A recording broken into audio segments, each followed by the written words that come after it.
Having escaped Michigan in February for the south of France to sample the 2017 Porsche 718 Boxster convertible, we arrived to find one of our two expectations for the trip dashed. It's drizzling in 50 degrees at Michelin's test track on the outskirts of Marseille, where we've gathered to experience some early prototypes of the newly turbocharged four-cylinder Boxster and Boxster S. Everything else is going swimmingly, no pun intended. Buckled into the 718 Boxster S's passenger seat, I'm fighting against lateral G's to hold myself upright and scribble notes as the car blasts into a banked, high-speed curve. Michael, a Porsche development hotshot, jerks the wheel back to center as we hit the straightaway portion of Michelin's small high-speed oval. My pen uncontrollably draws a diagonal slash across the notepad, graphing in real time the inverse relationship between grip and penmanship. Michael's typical day involves repeatedly guiding 911 turbos through sub-8-minute laps of the Nürburgring Nordschleife for endurance testing, and in this capacity he seems calm, nay, bored as he mentions how his 911 Turbo Ring ride donated its quicker steering gear to the new Boxster. See? Without slowing, we zig and zag across the straightaway, my notepad a mess.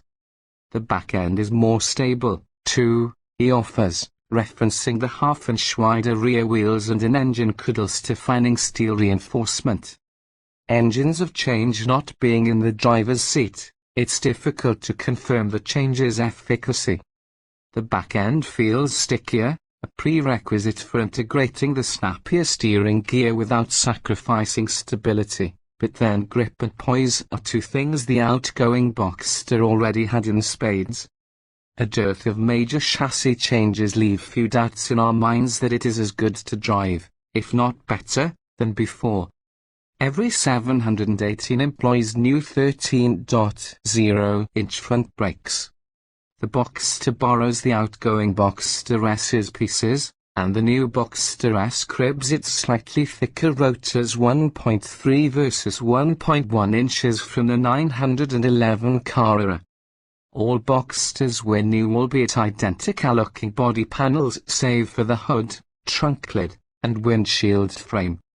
It's essentially a heavy refresh of the third-generation Boxster, with the biggest changes taking place just ahead of the Boxster Duo's rear wheels, turbocharged flat-four engines displacing either 2.0 or 2.5 litres. We've been eager to explore how they measure up against their predecessors' excellent 2.7 and 3.4-litre naturally aspirated flat-sixes.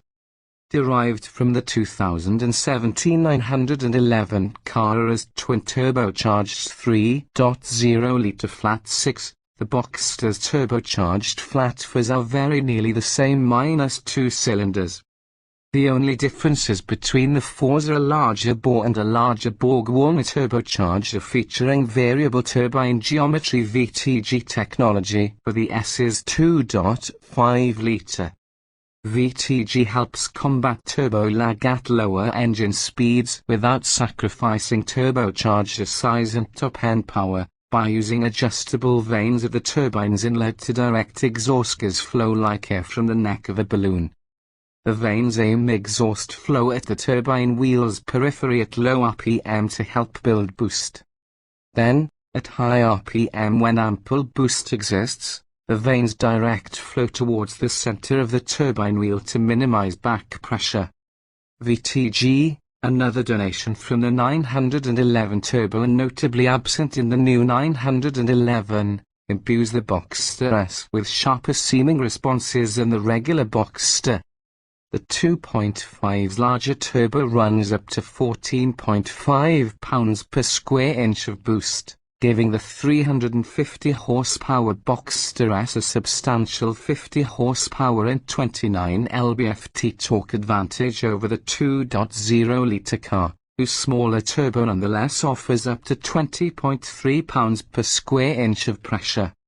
Both engines produce peak torque below 2000 revolutions per minute minus 280 lb-ft at 1950 revolutions per minute for the 2.0 litre and 309 at 1900 for the 2.5. And in each case the full twist is available through 4,500 revolutions per minute before gently tapering off. Peak horsepower arrives at 6,500 revolutions per minute for both engines, which rev to 7,500 revolutions per minute. Feeling it, the engine's variances are surprisingly subtle and only detectable at the ragged edges of the power band. Off the line, the 350 horsepower 2.5 litre shoves a little harder, particularly when our driver activates launch control. Porsche only stocked Boxsters with PDK dual clutch automatics for our ride, and chases the red line with more zeal. In the mid-range, the two are remarkably similar, and for perhaps the first time in the Boxster's existence, the base engine appears sufficient and torquey. Clever electronic programming will keep either engine's throttle open, while cutting fuel flow and closing the turbo's wastegate, when lifting sharply off the gas pedal to pump air through the turbo to keep it spinning, ensuring snappy response when getting back onto the gas. Either 718 can be equipped with Porsche's Sport Chrono package, which now includes a drive mode switch on the steering wheel for cycling among normal, sport, and Sport Plus settings. A Sport response button on the drive mode dial calls up the powertrain's Sport Plus calibration for 20 seconds to facilitate, say, an aggressive passing maneuver, but it doesn't add any output or activate an overboost function. It's not surprising that the 718s feel livelier than outgoing Boxsters. The 2.0 litre is 35 horsepower and 74 lb-ft stronger than the outgoing 2.7 litre 6, and the 2.5 litre is more potent than the old Boxster S's 3.4 litre 6 by 35 ponies and 43 lb-ft. Porsche says the 718 Boxster will reach 60 miles per hour in as little as 4.5 seconds, or 0.7 seconds quicker than the old car. The 718 Boxster S is said to reach the same speed in just 4.0 seconds flat, a half-second improvement. Both cars are slightly slower without the PDK and Sport Chrono options. Objective performance improvements are expected, and what surprises us is how the new engines don't round off the Boxster's sharp edge. Like the turbocharged 6 in the new 911 Carrera models, the 718's 4s are close to lag-free and only a hair less responsive than the non-turbo 6s they replace. They're also smooth for 4-part engines, thanks to inherent balance and standard vacuum-activated engine mounts that loosen at idle and gradually stiffen as speeds increase for more connected driveline sensations. Whether by miracle or magic, neither 718 sounds like a hotted-up Subaru, both emitting a noise that's similar to the 911 Flat 6's mechanical orchestra, only with the string section removed.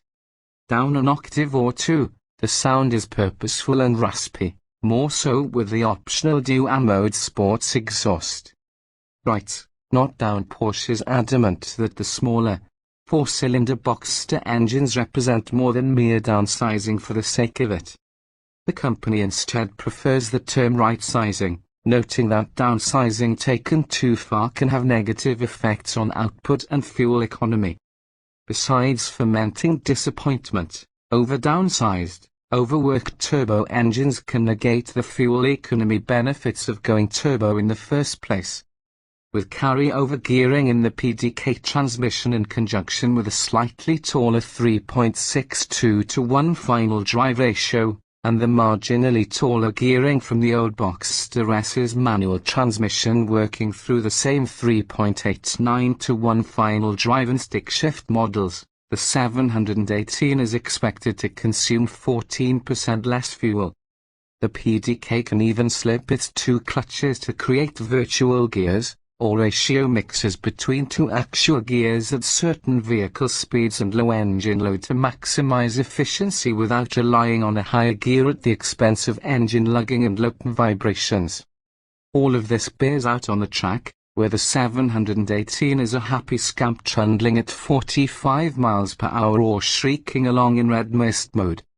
With our high-speed oval time-up, Michael steers toward a wet skid pad to demonstrate the new PSM Sport Stability Control setting, which splits the difference between full-on stability control and none at all by allowing larger slip angles and the ability to hold decent drift angles while retaining an electronic safety net.